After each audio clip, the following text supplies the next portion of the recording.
a design outfit What did as you get well. the shovels for the ribbon cutting that you did? She's kind of one of these. Shovels for the grammar. Ribbon cutting, you know, it's chamber. And so it was like, where did you get the shovels for the ribbon? That was okay. But then I'm like, I okay. think Person by grammar. happenstance, she was So, yeah, needed shovels. to help do a Got some section right. at one of her So corporate you got locations. some. Yeah. Or she did And some. Yeah. she apparently really just showed great panache in doing that. So all of a sudden Yeah, she gets. yeah. And that's she not, gets out and of that's like the when I blue said the shovels are. I'm saying set it, that's what she wants. Basically, everything is delivered, she gets it all laid into the site, make sure that it's perfect, keep the client happy. And she loves that, but You were on the vacation. working for this woman is driving her crazy. Going where it's fun, just. It's great to work for a creator and to be a creator yourself, but when the creative has nobody. I am, yeah. We'll see. Sorry. Yeah, I'll see you upstairs. Yeah. I'm gonna do something. It's my opinion. Okay, you're good. Yeah, I'm ready. Focus.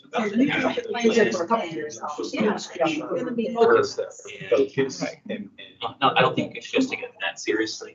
Oh, no, it's just kind of walking. She learns the plan. And she learns. It's not my first. Not as. I mean, she only you feel like feel bad about something. Yeah. It's not, yeah. Driving between Richmond and DC just to go first. Yeah. Maybe something to do for. They would love that area anyway. I envy your antique picking. I envy that. That's gotta be a We blessing. did this meeting for their neighborhood. I met with her. I've seen the picture. They got aware, it's just, they want to use another piece of evidence against the PUD. Which I don't think, because. We were working to make it. We're amazing with nothing. And then you can write a little coordinating trial that she. A lot of our most successful Yeah. projects have I think she understands. She was just. past party fields. If she interested Oh, yeah. I know. Oh. My wife spends a lot of time on breakfast, trying to find small brown pieces. And she's taking it. I started out for example. So the frontier is good, but. Antique. And she does really well with it. We have this one Ethan Allen chair that we're in the middle of right now. She's doing reupholstering on the seat cover. She's also doing Yes. reupholstering wingback chair for my daughter. And it's funny because she has her job 9 to 5. No, I think that's dangerous. But you can tell that this is. Sorry again, I just wasn't able to make. She got really money doing upholstery right now. Oh, I know. She provided me. Yeah, good. She's stepping out of her comfort zone with this one chair. It's a big chair, which she's comfortable with. That's cool. But it's not a particularly well-made. Okay, we're gonna put some time in. Because the bones are out here. It might just fall apart. Yes. So it's not literally- Just We're still gonna go forward. Yeah. Make work. So it'll be interesting. You too. Yeah. And then we'll get. Did you just start up? Yeah. My daughter, she's taking a chair. Yeah. So we did. So he was the. Is what it is. I mean, Wake Med Milk Bank. Or the care to Wake Med. and probably it's the girl So she found the They startup. were using It's fun to electricity, we buy paid with it. a credit card. Taking a day of dog, that sounds wrong. Yeah. For yard anyway, on the road, dangerously. Yeah. Down there, and so.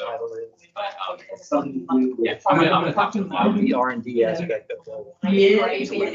That's gonna take you out. Yeah. What did your kids think? Oh, they called them by that. You know, she's. But that's how I work. She knows that the company's been. Leverage this. She's probably got 2 years.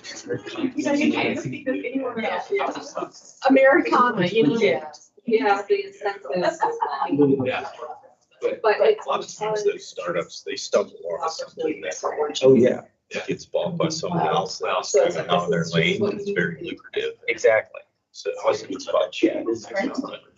It's the city of Portland. Yeah. That's what that's the house. We've been meeting out in this area, see if they do or not. It's still the same. It's still I heard the somebody same, beat- and it was just a different. I had a conversation around the dinner table where her genetics husband, Terminal one. I feel like I'm in a Yes. Yeah. college lecture class. Much denser than the. I know, that's why I always. But I've been to several conferences. I've gotten it repeatedly, by the way. He's also Yeah, trade tried this too. But anyway. Anyway. Just waiting on. Oh, I'm waiting on, sorry. Just waiting. Tell me to sit down. I don't have that kind of power, do you? Well, who's it? No, who's it? Are you the chair? Who's the chair? You do have the power then. Yeah, we need to get you a gavel. Yeah, okay. Sorry about that. No problem.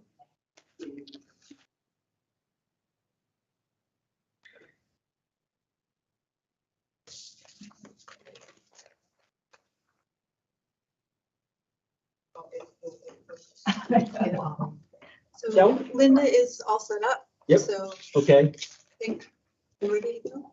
good deal. Want to welcome everybody to the July Apex Transit Committee meeting. Lots of exciting things to talk about today, not the least of which is our Route 1.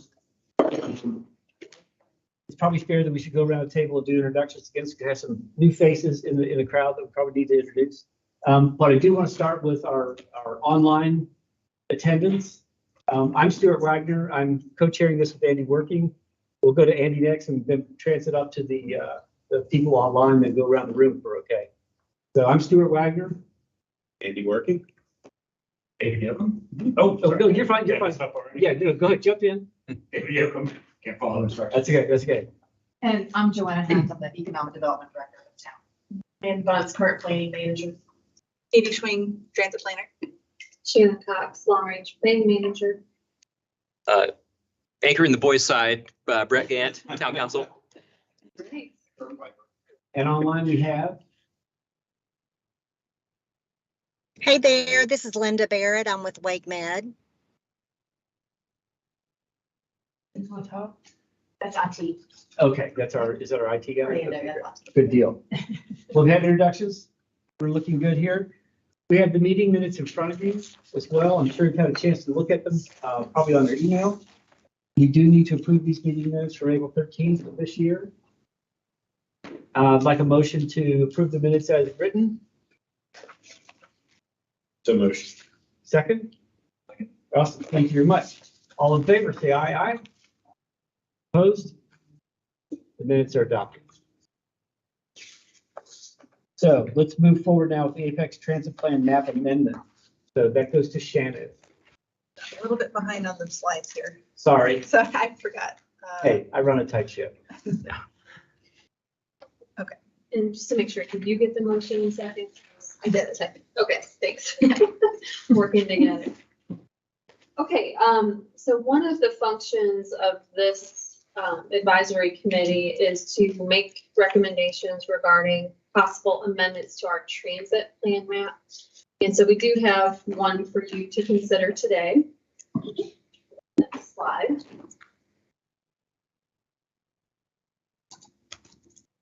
So while Katie's screen wakes up, I can just explain a little bit of background. This particular amendment is associated with a rezoning case. So the rezoning case is for apartments that would be along Chapel Ridge Road. So this is between Beaver Creek Commons Drive and Olive Chapel Road. It's really right behind the Beaver Creek Crossings Shopping Center. The rezoning is proposing to extend Chapel Ridge Road so that it would connect directly to Beaver Creek Commons Drive. So we actually have 3 transportation plan amendments. One is to show a new roadway connecting to Beaver Creek Commons Drive. That's really not part of the recommendation of this board, but it is one of the amendments. The second is to show a side path along that new road, which is basically a wide sidewalk, 10-foot sidewalk. And then the third, and this should be on the next slide. Let me try to do the slideshow again. Okay. The third is to show a future local bus route on our transit plan map using this new connection.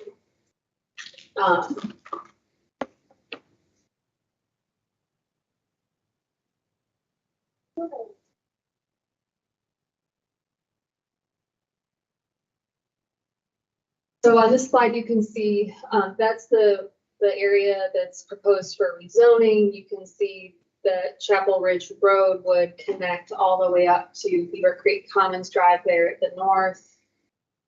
And then if you go one more slide, let's see.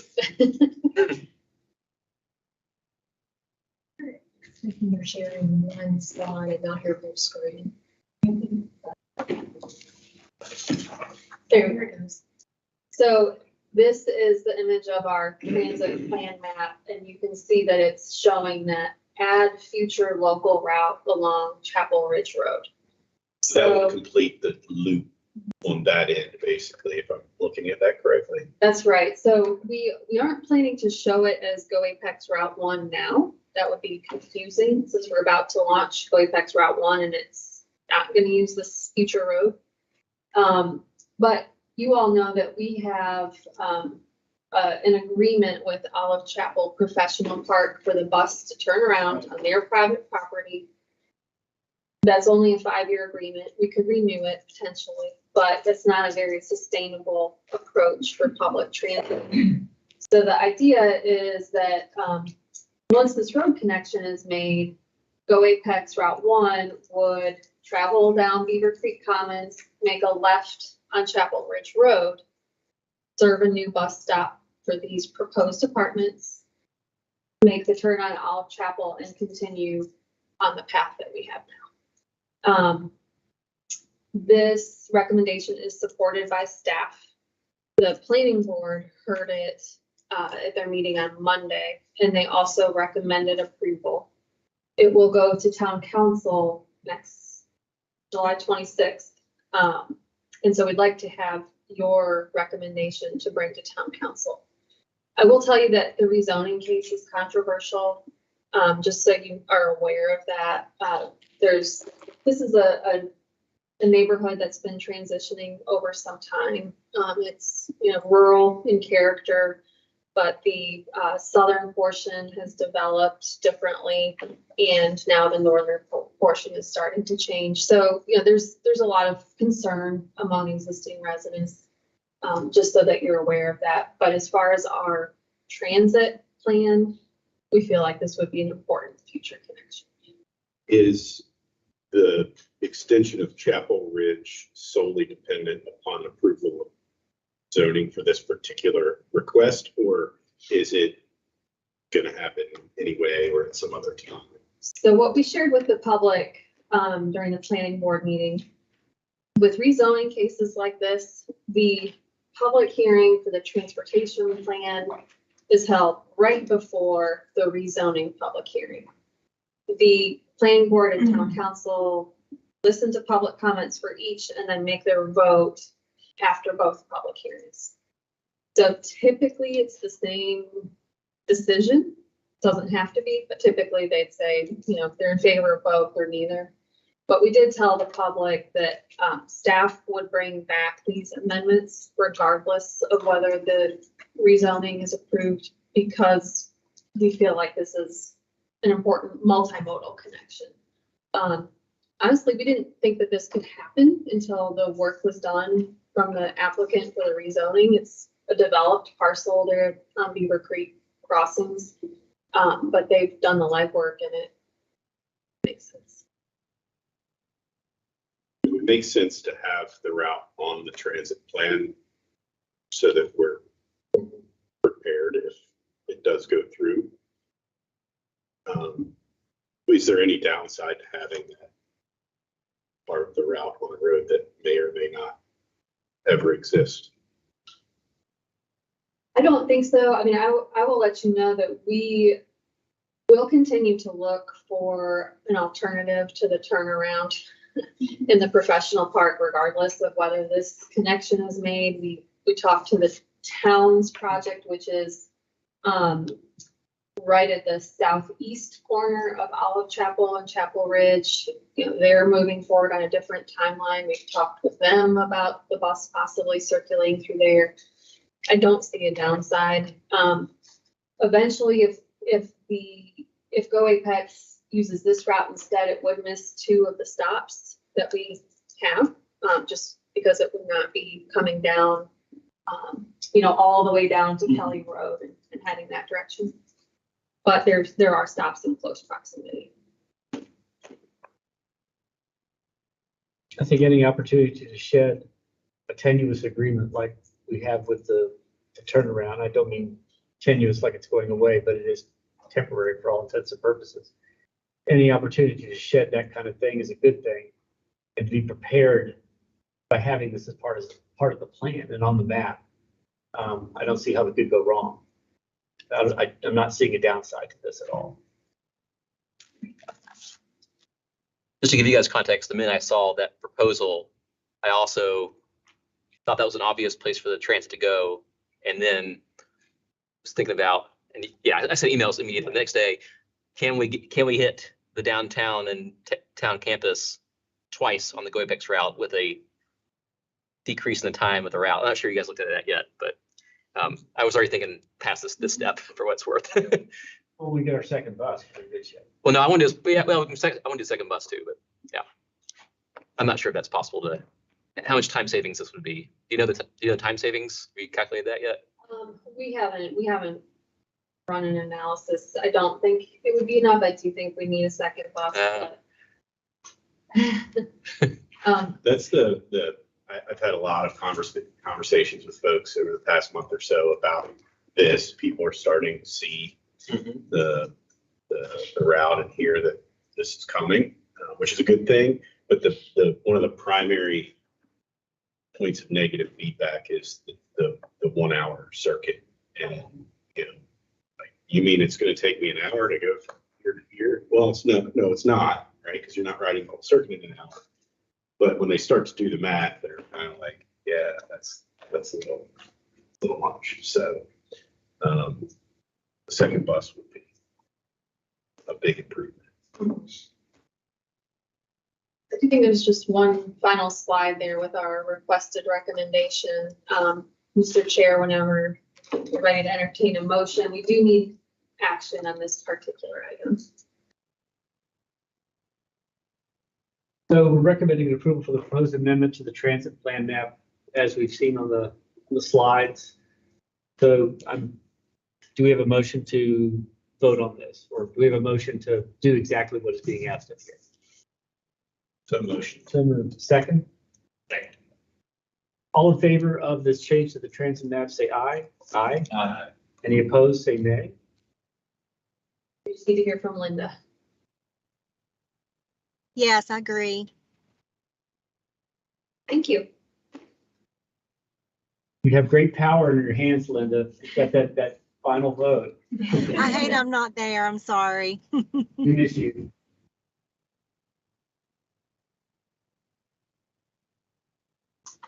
Right, if it's okay, I'll move to the next item. I'm sorry. Yes, that'll be the Go Apex updates and statuses. That's Katie. Please. Thank you. So I think we've gotten rid of our lag here. So let me know if it stalls again, and I'll try to make sure the slides keep up. But as you all are probably aware, we've got a start date that we are finally publicizing.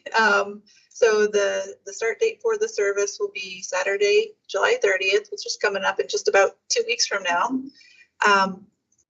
This, one of the reasons that we were kind of cagey about releasing the start date is just because we wanted to make sure everything was ready and that we wouldn't have any huge issues starting that date. But now we're pretty set, and I'm actually finalizing, and our communications department is helping me finalize an e-blast that's going to go out to the town tomorrow.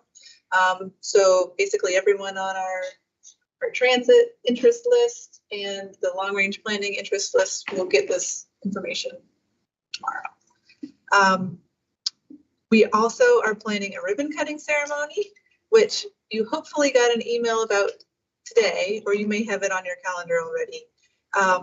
And it's really not meant to be too big of a thing, but it's just to celebrate the start of the service, and we hope you all can attend. It's going to be right here on town campus.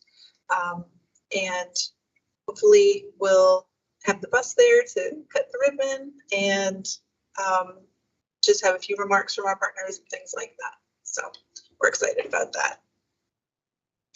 Is there, I don't know enough about how the town works, but is there a publications department within the town that has already started putting this out to the various television, radio, and newspaper facilities to say, hey, why don't you come ride the bus with us on Saturday? So we have been working actively with our communications department pretty much since I've started. And we've talked a little bit about press. We're going to do a press release.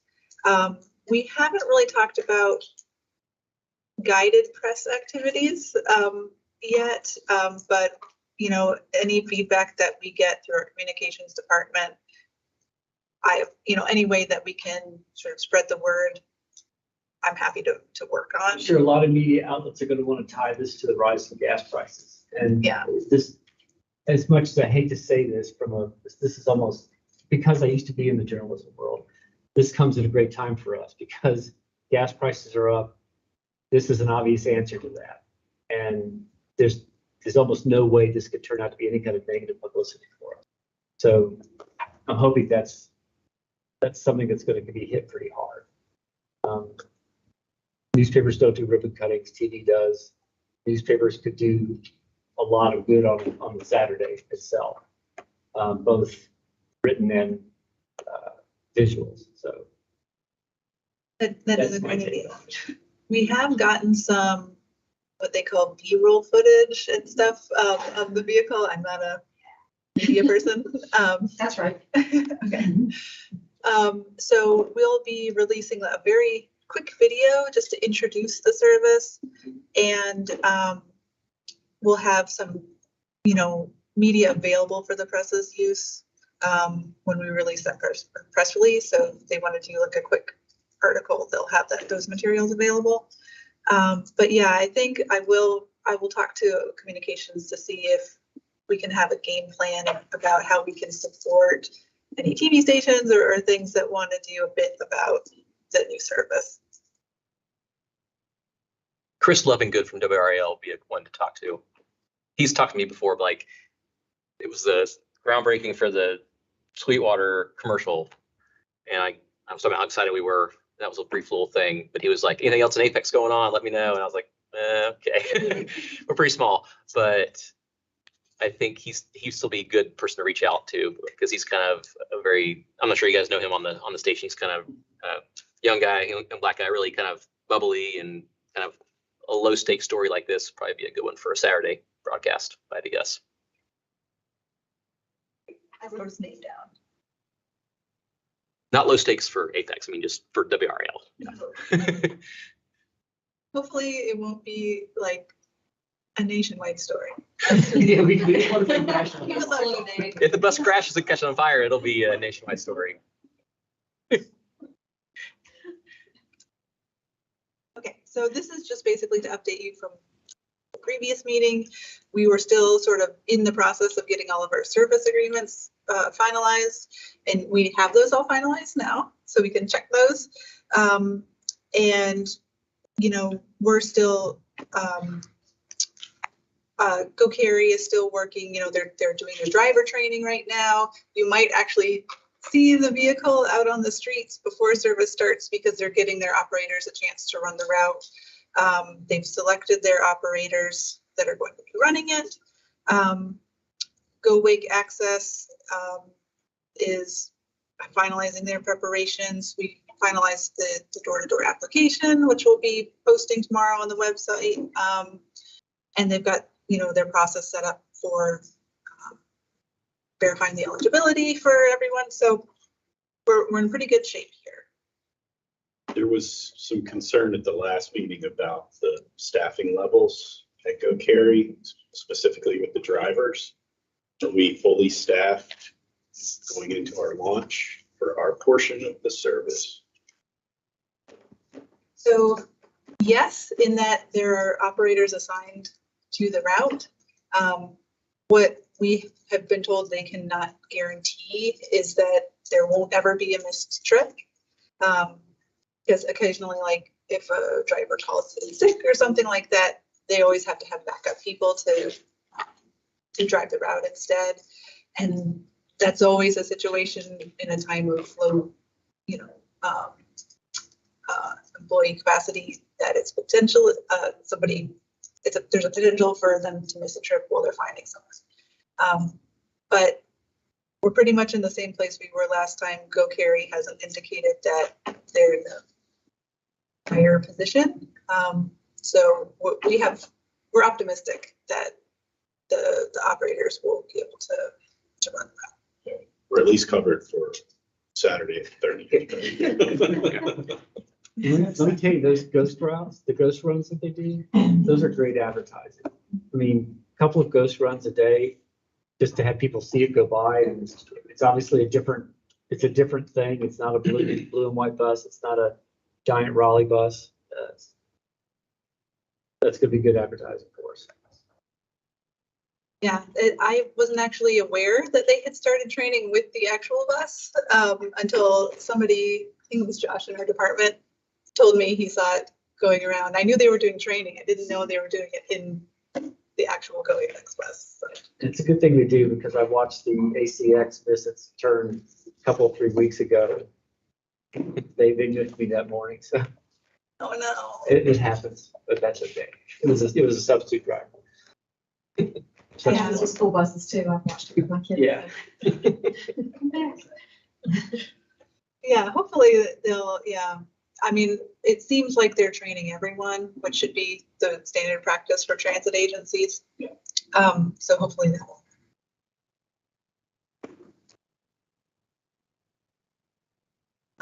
We are nearing completion of the installation of all our bus stops around town.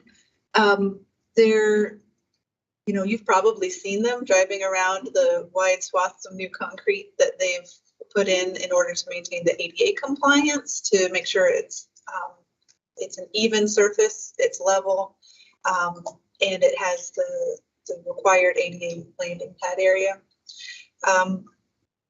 There's, I believe, one stop location that we ended up changing because of engineering constraints, which is not completed yet. And that is the one that was planned to be for East Williams at Salem Street, by the hair salon that's right there on the corner. There were too many site constraints, so we ended up moving it to the other side of the intersection by the car place.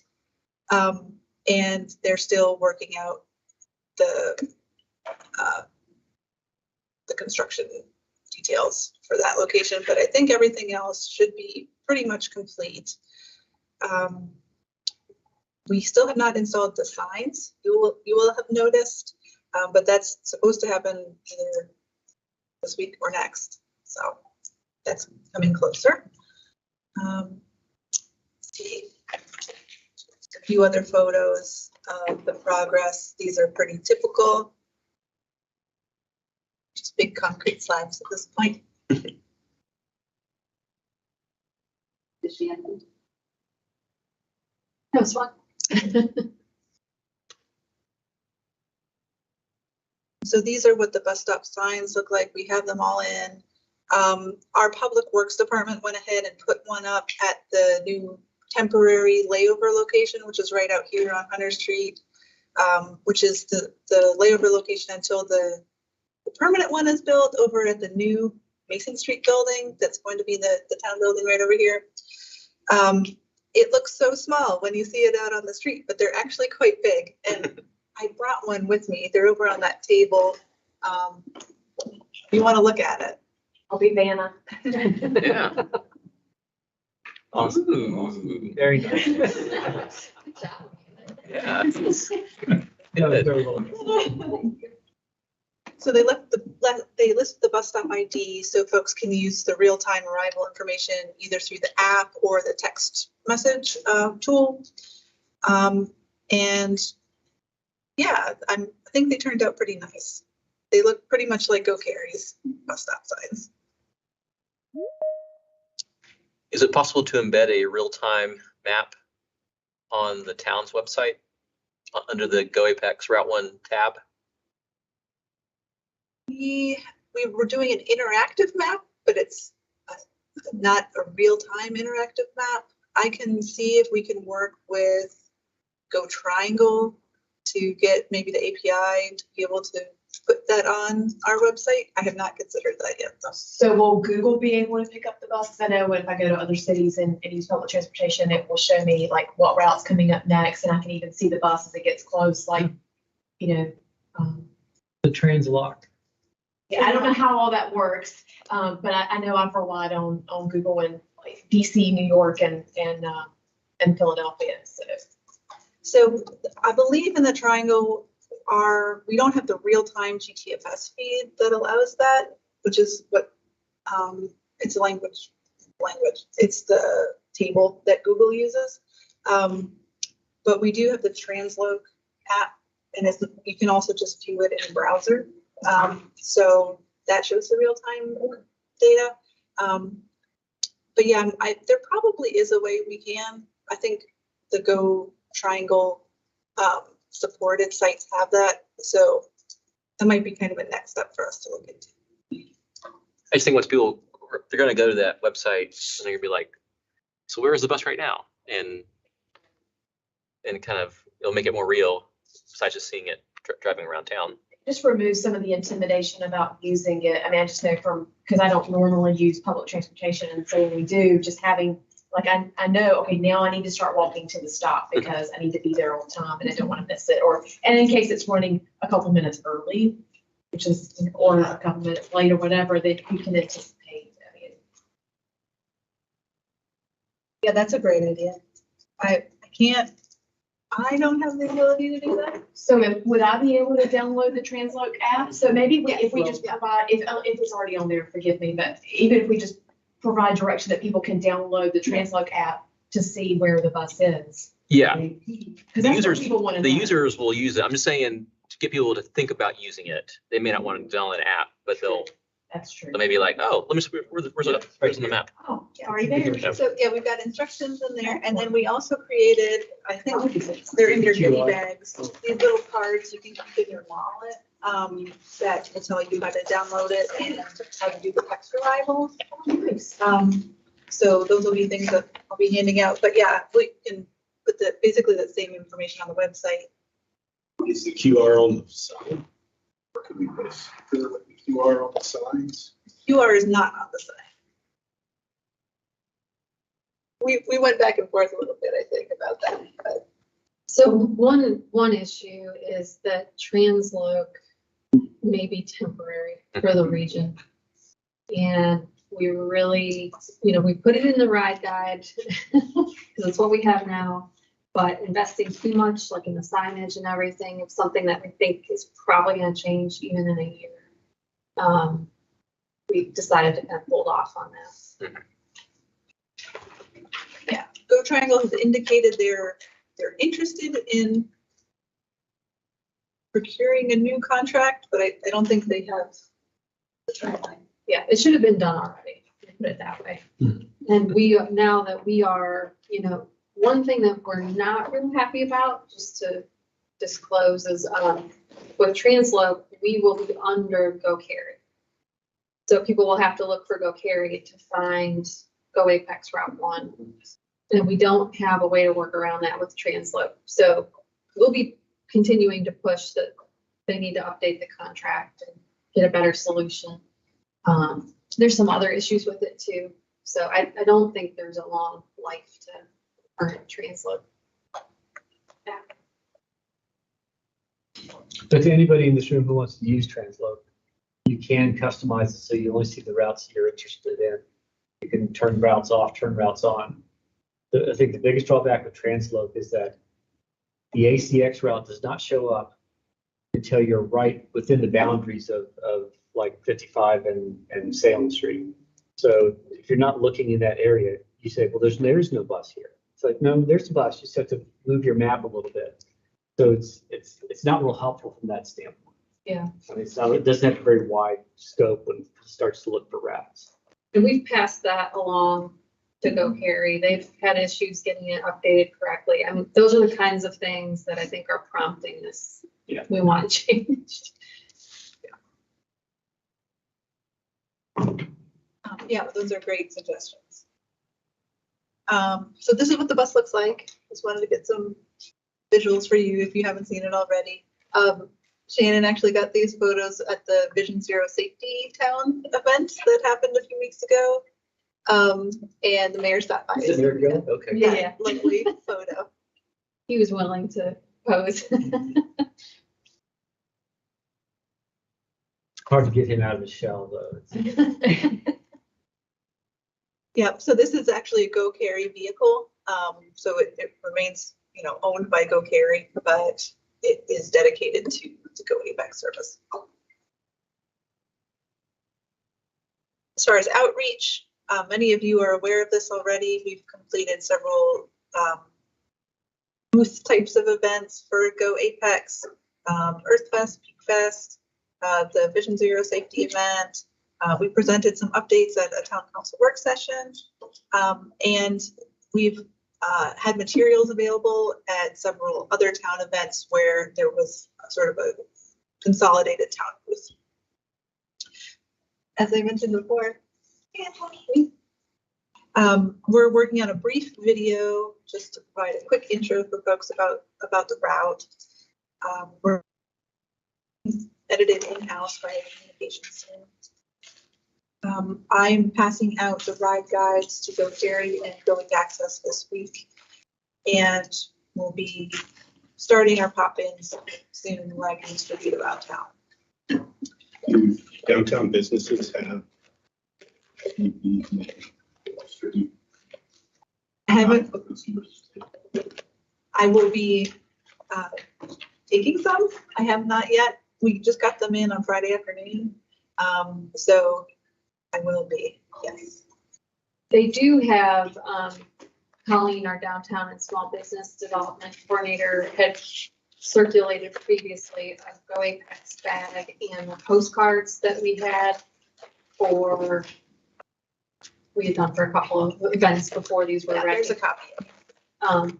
That show. Chick-fil-A's, your shops in business, Beaver Creek that are hiring summertime help for kids that are taking summer break, to give them one of these in their hiring packet to say, oh, by the way, you don't need to borrow mom and dad's car. You can ride the bus. That kind of distribution might be helpful too.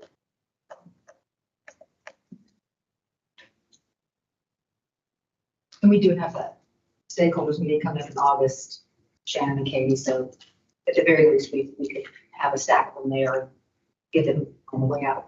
Okay, that'd be great. Yeah. I can drop mine. Yeah.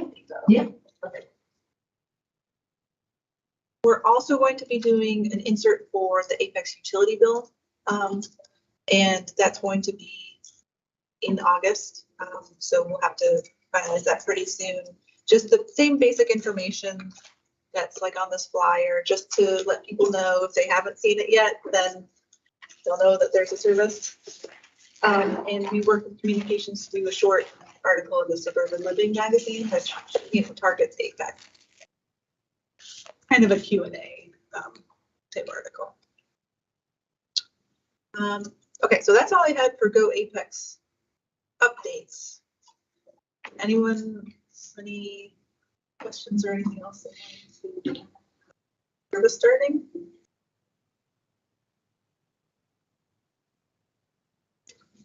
Great. Thank you so much, Katie. Now, Can I make a quick comment? Absolutely. I think it's always the most difficult, thing to do something for the first time. So I think kudos to getting this off the ground. And if there are future routes or additional frequency, it'll be, I think, much easier. So I hope at least, but I think it will be. So I think a lot of hard work goes into that first try at something. So, but well done. absolutely. I think a round of applause is okay.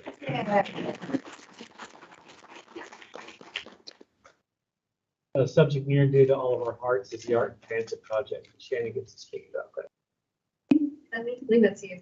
Oh, it's still Katie, I'm sorry. Oh, I think Either one. we were both on there. You're Katie, Okay. tag team. So I just wanted to bring you all up to date with what we've done since the last TAC meeting in April. It's mostly sort of on the procedural side of things, that what has changed.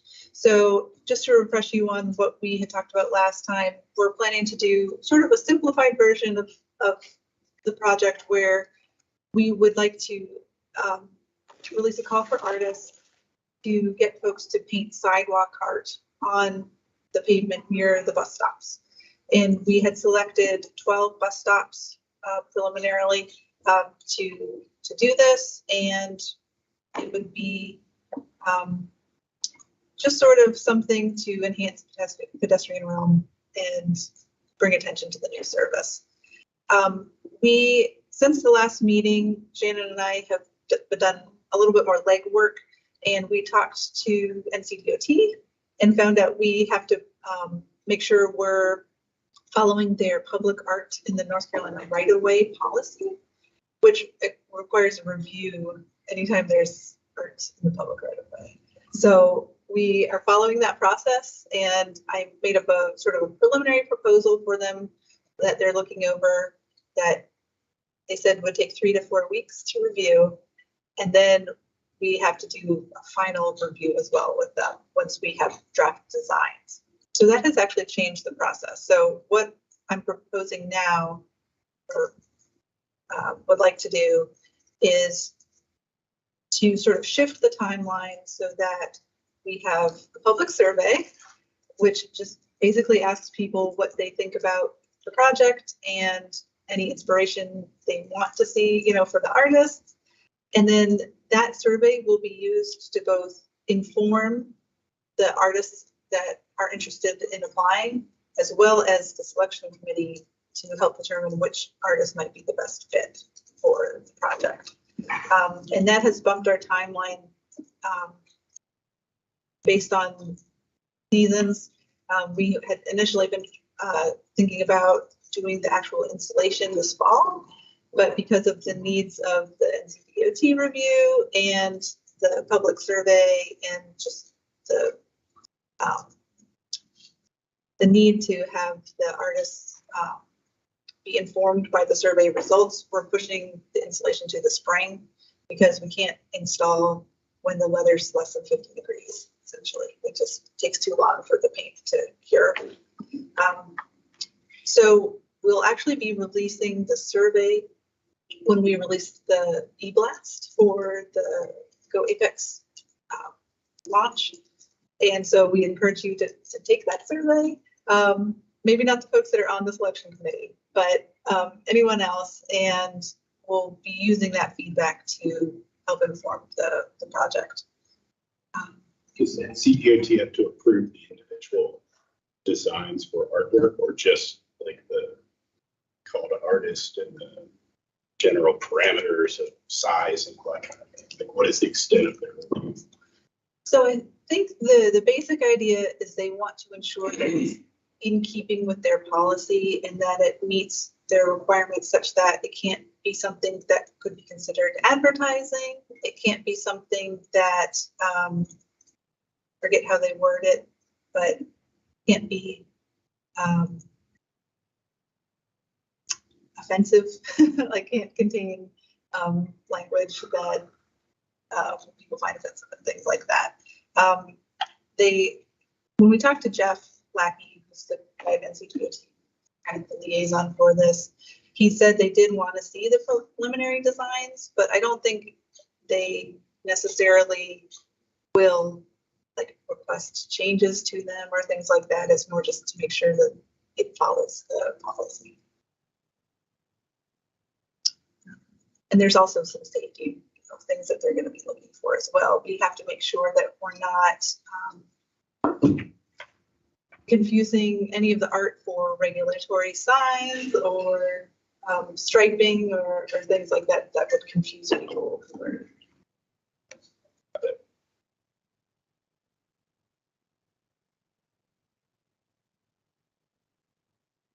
That might actually be all I have for this one. Oh, and these are just to remind you, the stops that are proposed. frozen. It's just a little delay I've noticed. Or maybe you're frozen. It was like several seconds, like almost happened. There we go. Okay. Hey, I have a quick suggestion on the art thing. Just back to that other, can you get back to the other thing? I know, you probably can, sorry. Not quickly. This is yeah. So this is a very snarky remark, but is there any way we could put some public art on the concrete at the Highland building where they refuse to put a stripe where the grade changes? Any chance of that? It may not be related, because there's not a stop right there. No. Okay. And it is private property too, but wouldn't that be cool? And that's something that will let folks know that they're gonna step in. In the morning in a can of orange spray paint will take you Pardon? long. 3 in the morning in a can of orange spray paint will take you a long way. I never heard you say that. It's gonna take one person to fall off of there and. They'll be sorry, for them to yeah. do something. Yeah. It's been suggested and that's private property, so they're liable. But anyway, I just thought, well, maybe we could say, put some public art there. We could suggest it anyway. Yeah, sure. Possibly. Thanks so much, Sam. I can let, Mr. Colwell know with the public art committee. Yeah, I just, it's a shame that there's not. Okay, carry on, sorry. So, I really like that. so it'll come back eventually, but the stop locations haven't changed from the previous meeting. And so if you do have any feedback on that, now is also the time, because once we issue the call for artists, since we'll be using feedback, to help determine who gets assigned what stop and things like that, we should have that nailed down. I can also send this out if you want to do it that way. Or actually, when the email goes out, you'll be able to pull it up on the survey itself. So that's all I have. Any other commentary? Now we get to go to Shannon for regional updates, especially the S-Line and the Wake Bus. Yeah, so with the S-Line, this is our transit-oriented development study for future passenger rail coming through Apex, led by NCDOT. The public charrette was held on June 9th. It was here in this room. The consultant team came, they set up shop, they basically worked throughout the day, and then had their results to kind of post and share in the evening. I think we had just as many attendees during the day as we did in the evening. We had a lot of good conversations with some stakeholders directly adjacent to the rail and potential station areas. So we, the advisory committee, Mr. Gant is on that, had a meeting last week, and the results of the charrette were kind of shared and discussed further. The next step is that NCDOT is coming tomorrow morning. We'll be walking around downtown with them to do a little field visit. And I think it's the first time DOT has done the field visit. Their consultant has been here. So they can kind of see firsthand what they're working on and get our additional feedback. So that's where the TOD study stands. We've given them comments, and I'll go through the initial concepts in a minute, but we've given them comments on the concept, have not yet gotten a response to those comments. The concept isn't posted anywhere yet for people who didn't come to the charrette to look at or for me to point you to, but they're slowly moving through the process. Related to that, the RAISE grant that we discussed last time, this is to actually just get to the feasibility study for a passenger rail station, or what we're calling a mobility hub in Apex. That was submitted, and we're expecting to hear about that in messages in August. So hopefully keep your fingers crossed. Hopefully we'll get good news about that. So Katie, if you could go to the next, thanks. It'll show up in a minute, and you might just need to open this one up and zoom in. I don't know, we may need to zoom in to different areas. once it opens.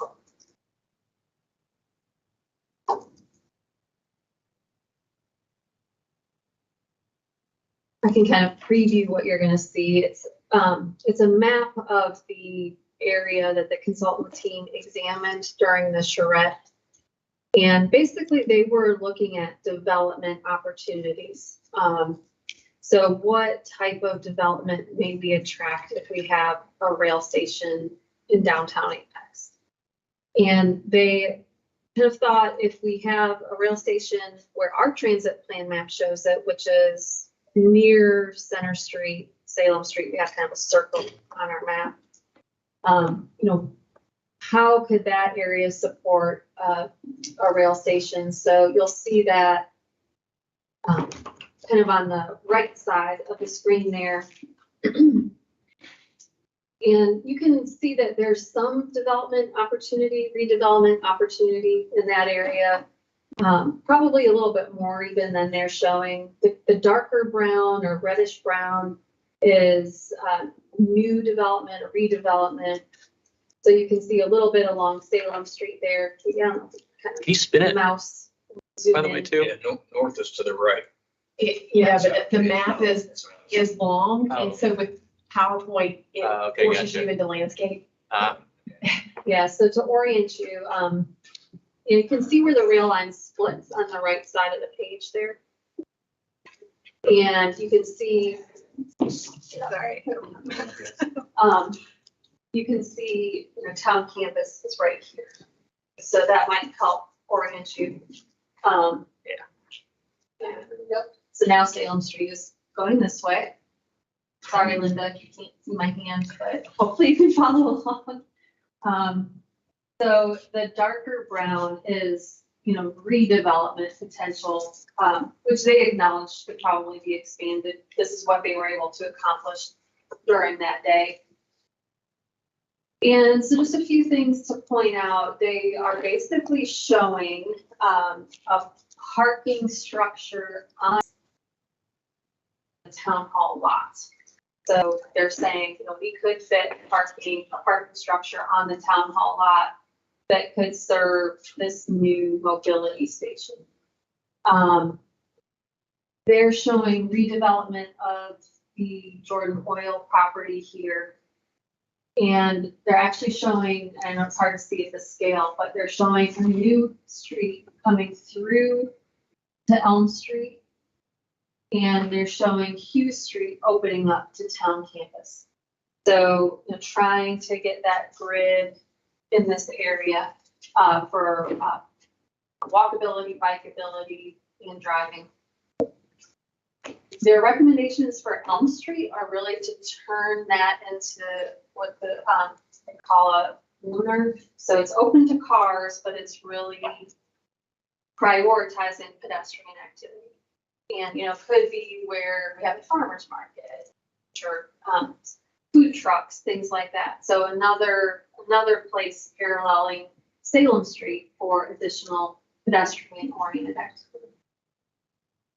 The development that they're showing here is reflective of what's already been approved and it's being worked on in that location.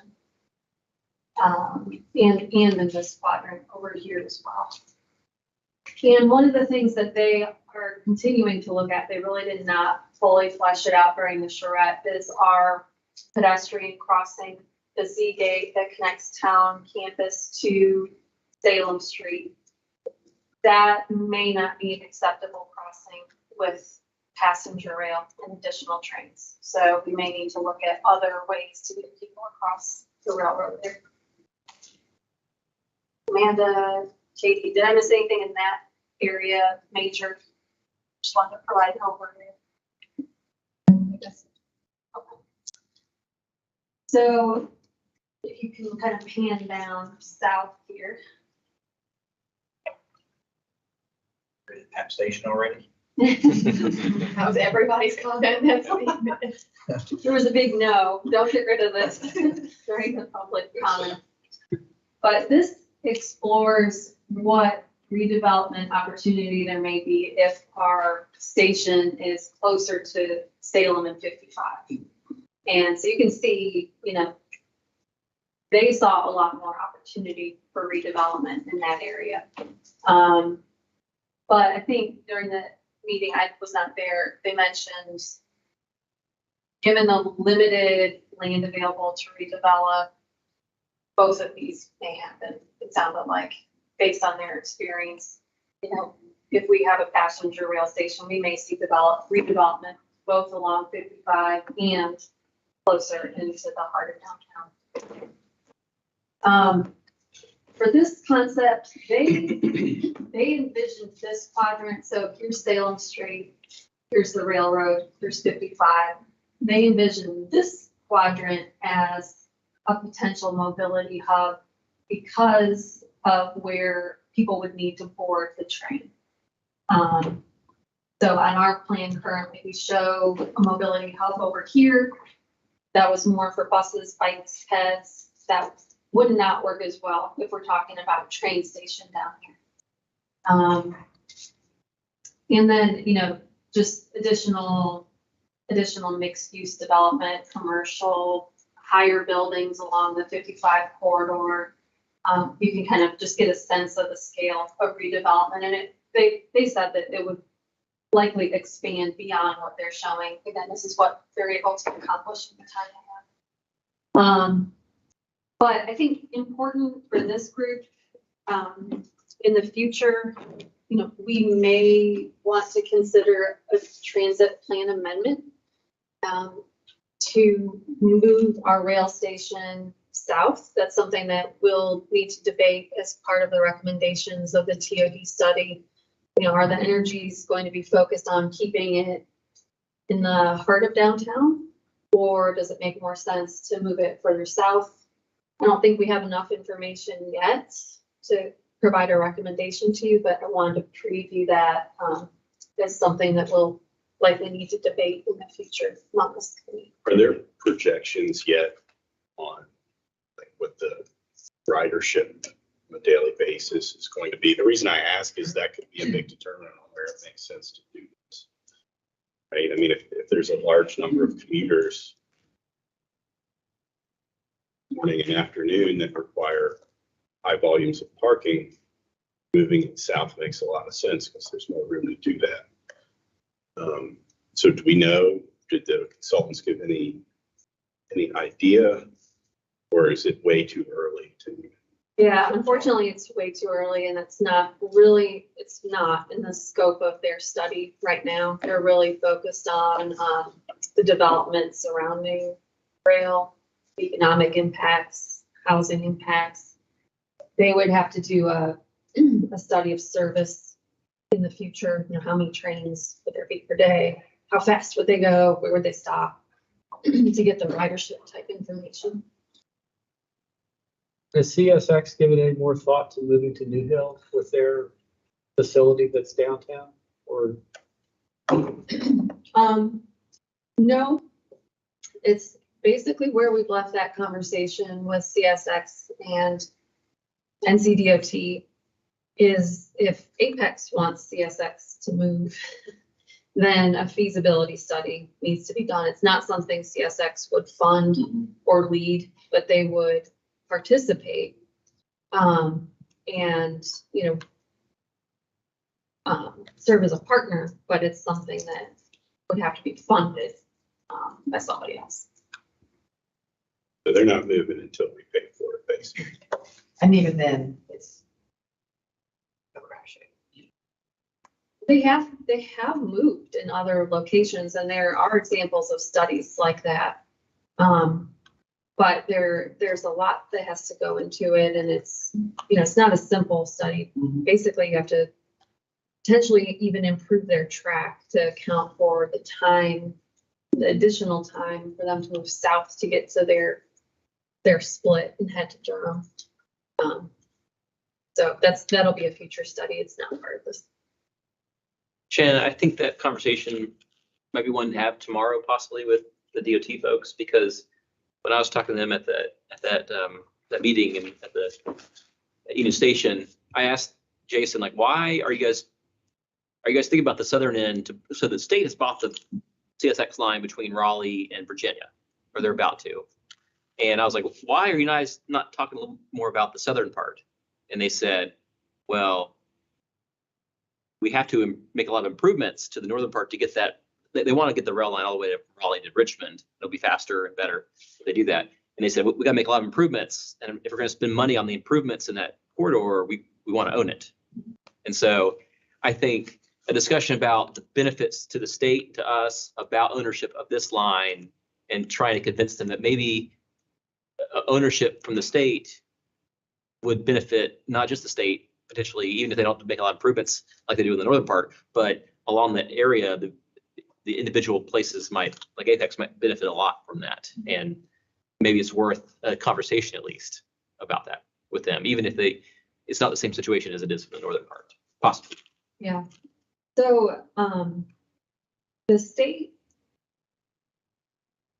has to have these projects prioritized in their program of projects to put money toward them. And this movement of the CSX rail yard is not. We've submitted it multiple times. It has not yet met the criteria to be prioritized. So. And Shannon, is there a program that they have where they prioritize it based on if Wake County and Apex would want to put money into it to kind of increase the ratings? Because I think Wake County and Apex both would be quite valuable if it got higher priority. Yeah, so as part of the prioritization process, if there's a local commitment to contribute funds, that helps, that increases the priority. Okay, yeah. Unfortunately, the last round of prioritization was just canceled because there was no funding. So, we'll see what happens, but that does help if there's a local commitment of funds. It would also help if there was a safety benefit, and that's what they've told me multiple times. If Apex can find more crossings to close as part of the package, then NCDOT has an incentive, to move it forward. If it's more of a economic development, noise, aesthetic type project, that's not really a DOT priority. Jen, I had a question before you leave that subject too. So you mentioned that as part of the consultant's findings from the meetings, one of their potential locations could be the current Jordan Oil location for the station. Is that I know that's just, this very, very preliminary type, information, but is that public information? I just didn't know if the Jordans, I wouldn't want them to hear it just on the street and get all excited about something that's just a very preliminary recommendation from the consultant on something that's, you know what I'm saying? Yes. So they did not, for that area, they did not specify a station location. This was more redevelopment opportunities associated. Okay, so that was not one of the areas we're looking for to put the station itself. Well, so they don't have a parcel for a station. Okay. But the Jordans are aware. Okay. They came to the charrette. Okay. We met with them. They're Okay. aware of it. Good. Yeah. I just want to be sensitive to their. Yeah. Sorry, is that the Marathon Station or whatever that is? It's Jordan Oil, which is right there. Right behind. It's a filling- Community center. Right behind Filling the center. center for You state. can't- It's their you can't really offices see it from and anywhere. It's their offices, So and you they drive could, back in. when they located there, 500 years ago, the town, it was outside of town, Now it's not. Yeah. But I just want to make sure they were. Yeah, they are. Okay, thank you. You raised my question. Any other questions about this topic? That was all I intended to go over. More to come in the future. It's exciting that they showed this potential redevelopment and then they think it could even be more. Yeah. I mean, great. A big impact. Mhm. How is this, I'm sorry, just one last question. How is this factored into current planning and zoning decisions? Like if someone wanted to invest a great deal in developing one of these parcels down at Williams and Salem, Like a brew pub, for example. like a brew pub, for example, right? Like how how much is this factored into that? Are they even made aware that these, outlook plans are out there? Like, how does all of that work? Yep, so definitely they're made aware. So we actually had, some development in this area coming to us right before the charrette, and Diane, our planning director, said, you guys need to go to the charrette. So they came, and so we talked with interested developers. Then as they come to the current planners, Amanda, Diane are aware of this plan. They share it with developers coming to the area. Imagine, Joanna, Yeah, I've already just sent this out recently, this past week. yeah. So it's a tool and information that we definitely share with So interested. they know, yeah. Would the town ever leverage some outlook plan like this to hold up or deny a development request in one of these areas? Like, where's that line, I guess, is what I'm fishing for here with these questions. I mean, until there's an adopted plan, it gives us less leverage, I guess, to say that it's not consistent. Because what we rely on for, at least for rezonings, is that it's consistent with adopted plans. But rezonings are legislative decisions. So, the council, even if it's consistent with adopted plans, council can still deny it. So, we're going to provide as much information to potential developers and through the process as possible, and really, indicate like, this is how you can make your plan more consistent or be greatly consistent with what we envision is going to happen. It's really hard when something is this far out and unknown. But, it's not dissimilar to, like we know that 55 road improvements are coming, but, we can't, like, if someone were to come in now with their existing, if someone came in to redevelop their property and meet the current development standards, we couldn't keep them out of the future right of way, but we would tell them, look, this is gonna ruin your business in whenever it happens, 5 years, 10 years, 50, who knows when. And you may want to rethink your decision and what this may be to impacting your business, and so we even have done that with rezonings for single family homes where the long range plan shows this might be a 3-lane road one day. You might want to think about pushing your house a little bit further back from the road so you're not right on top of it one day. So, and usually once people hear, oh, well, you're pretty sure this is coming, they make adjustments. Do you anticipate coming to the council and I guess planning committee first with doing a mixed use type of land use map amendment for like 55 here? So I think right now it's just commercial, I believe, but maybe not. I can look at it. I actually have the land use map up, working on something else right now.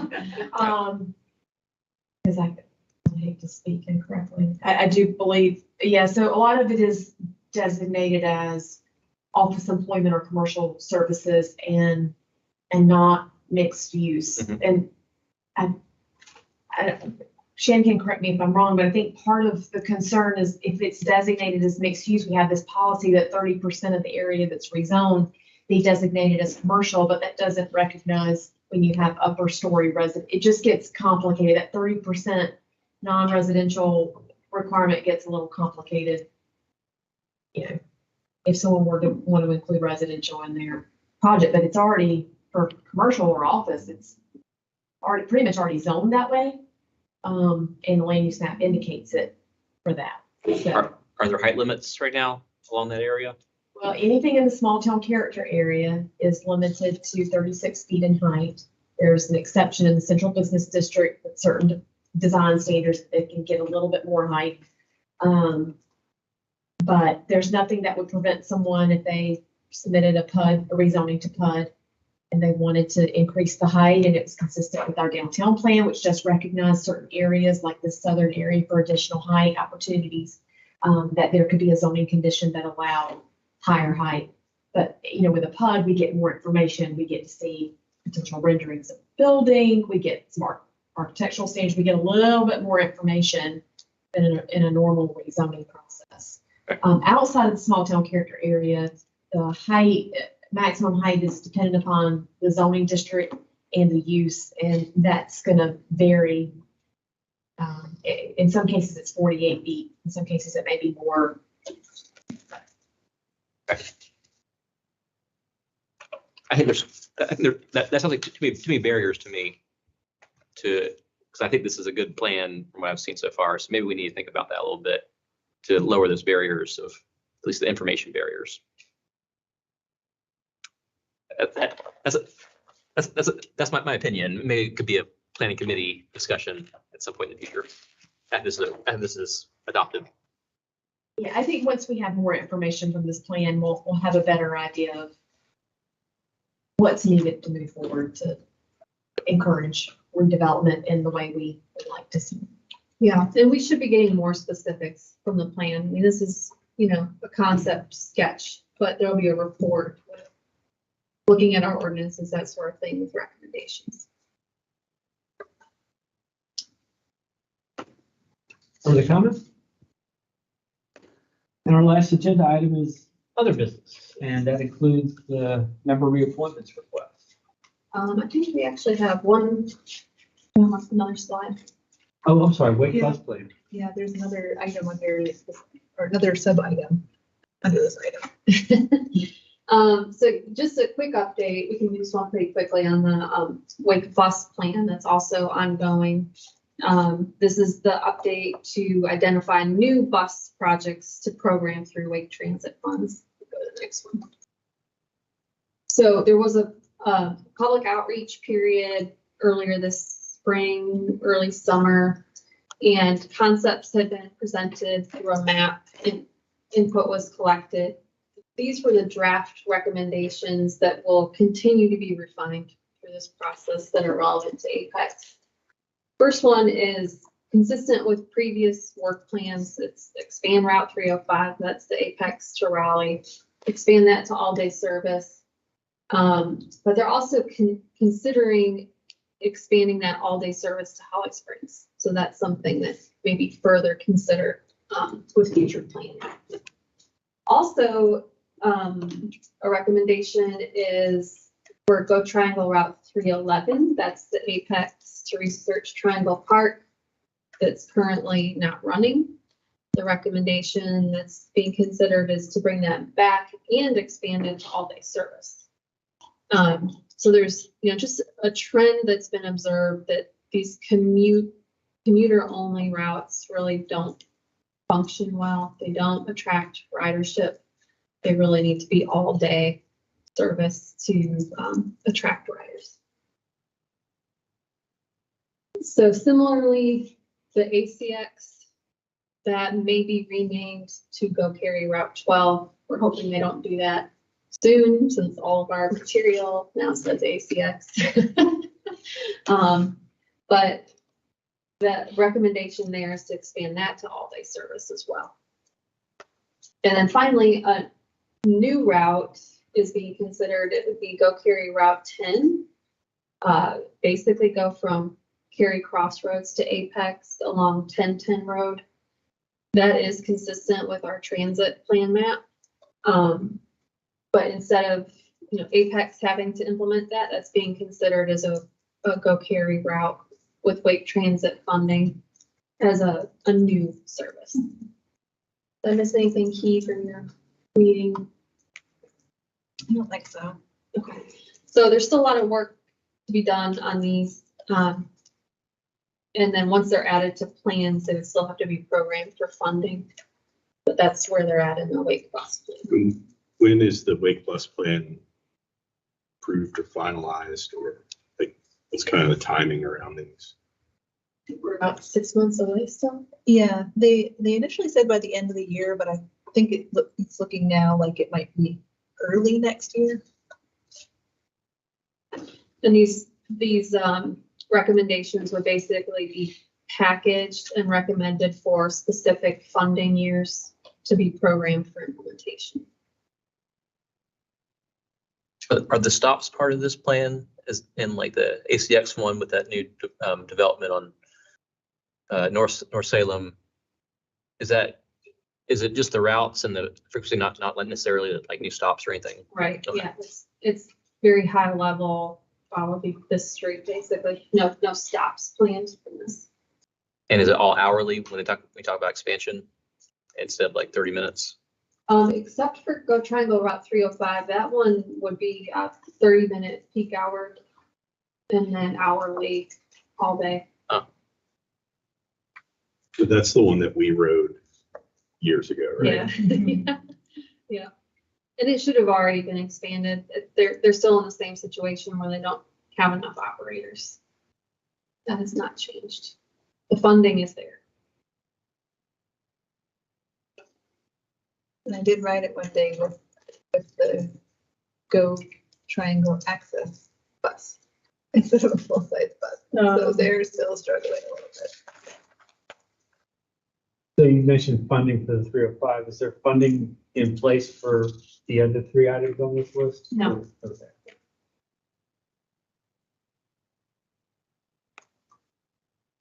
That's it for that item. Okay, now we can go to our other business.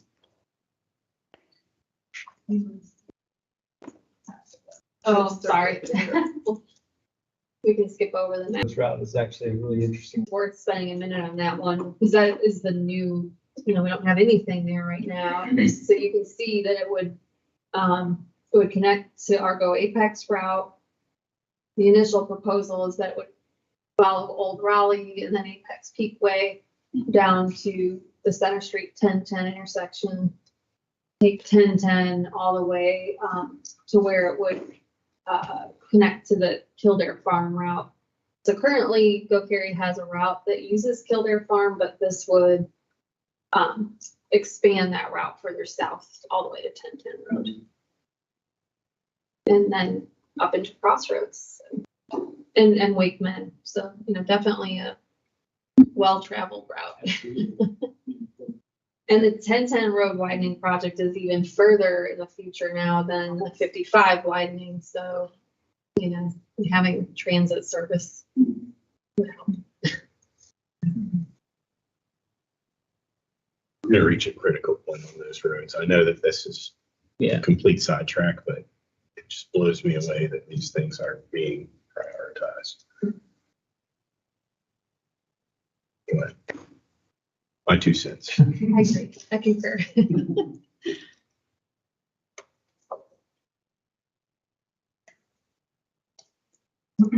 So I guess go ahead and other business. Yes, so just wanted to give an update on that.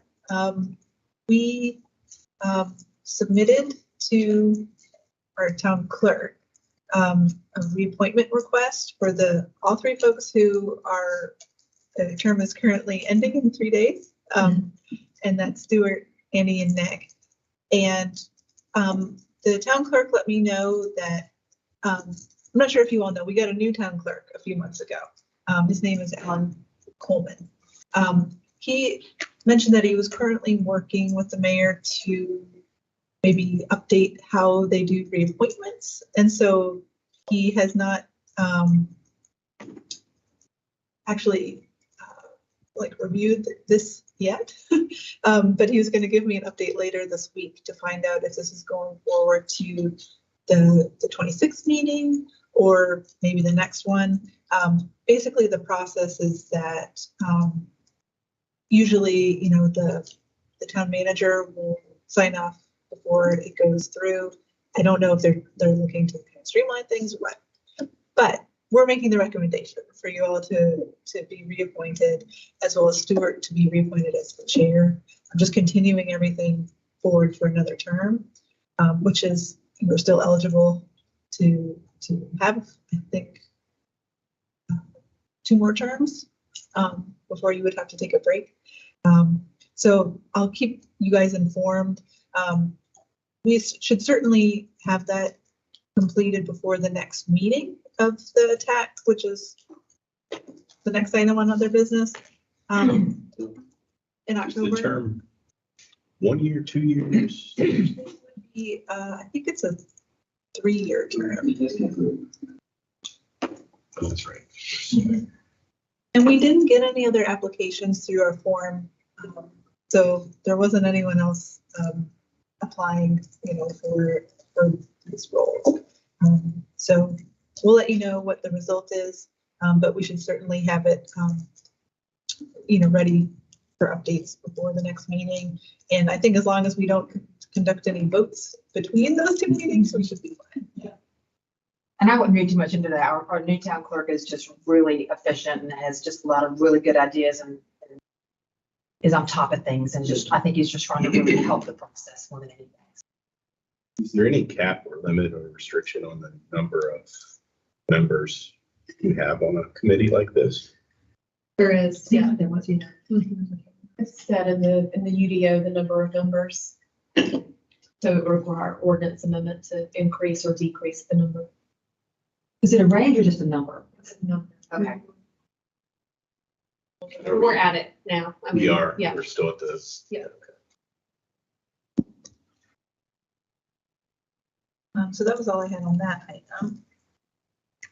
The other item in other business was just to, let you all know that according to our regular meeting schedule, the next meeting date would tentatively be Wednesday, October 12th. If anyone does have conflicts that they know of, it's always good to let us know ahead of time in case we do want to change that meeting date. And then Shannon and I, honestly, we're just talking about potential agenda items for that meeting, just to give you all a heads up as well. Since Go Apex will be in operations, we'll be able to share some of the initial performance data, such as how many people are riding, have we missed any trips, things like that. How is the Go Lake Access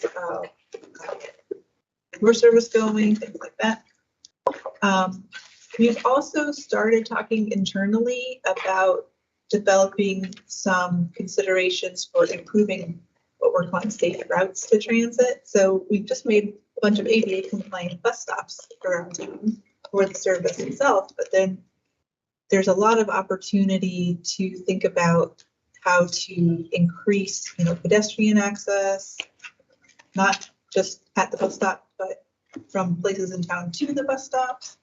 Safe crossings, things like that. So that might be something that we could share some of our initial thoughts about. Primary point of feedback that my kids had when they were seeing the bus stops go up was that there are obvious areas where there's no sidewalk to get to the bus stop, or there is a sidewalk in the immediate area, but the places that people would most likely be going to or coming from aren't connected to those sidewalks. So that's, I think, a good discussion to have. One other question related to potential things to discuss next time. How soon is too soon to start talking about additional services like last mile or things like that? Sorry, I'm just writing down your note. I think it's not too soon. I think now is probably the time for us to start those discussions about what is sort of next for Apex in terms of transit. How is Go Apex Route 1 doing? And what other opportunities might be out there to help improve that service and expand other types of transit service in Apex. So that might be a good kind of starting point to just get those ideas. Great. And if anyone does have any suggestions about, other items that you would like to see on the agenda, either for this meeting or maybe the next one after that, we'd love to know those ahead of time too, so we can prepare materials that might be useful. As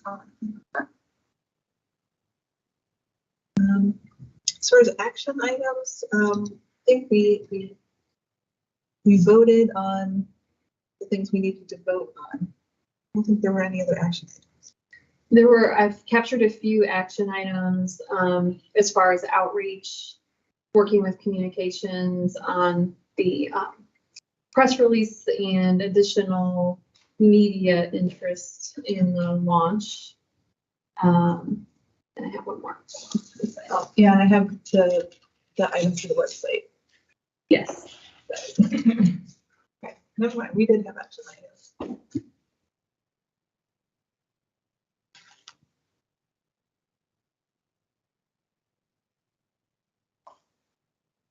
I think that's it. Any more discussion? Our meeting is adjourned. Thank you all for coming. We'll see you in October.